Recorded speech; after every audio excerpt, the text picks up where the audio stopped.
L'arrestation date de la semaine dernière. À son domicile de Noisiel, à une vingtaine de kilomètres de Paris, la DGSI a appréhendé un homme de 21 ans, déjà connu des renseignements pour sa radicalisation.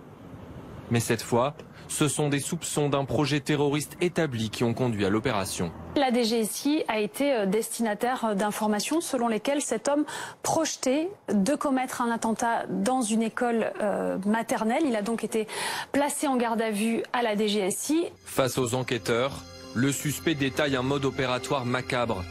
Il voulait prendre en otage les élèves et tuer les policiers qui seraient intervenus pour les libérer. Organiser un attentat en milieu scolaire, un moyen d'action évoqué dans la propagande de Daesh. En France, cela fait écho à l'attaque d'une école juive par Mohamed Merah.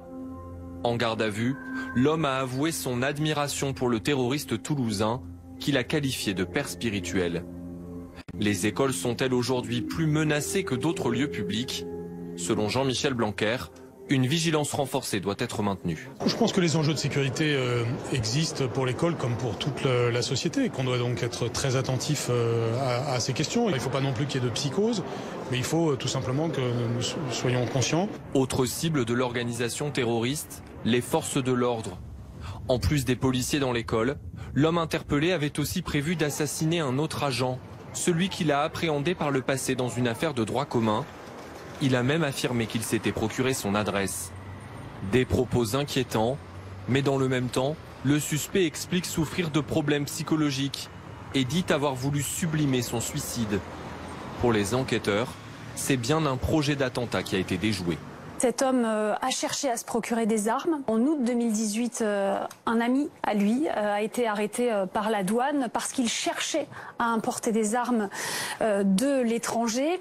Cet homme est d'ailleurs également mis en examen dans ce dossier pour association de malfaiteurs terroristes. Lors des perquisitions, la police n'a pas trouvé de propagande djihadiste, mais le suspect parvenait à effacer ses traces numériques en allant sur le dark web. La réalité de ses motivations reste l'une des questions de l'enquête. Pour les autorités, l'affaire révèle la persistance du risque terroriste. Ça montre l'existence d'une menace endogène, mais ça montre surtout à quel point le travail conjoint qui est mené par les autorités judiciaires et par les autorités de renseignement est efficace. Et c'est cela qu'il faut retenir. Mis en examen pour association de malfaiteurs terroristes criminels, l'homme a été écroué le 28 mars dernier. Il encourt jusqu'à 30 ans de prison.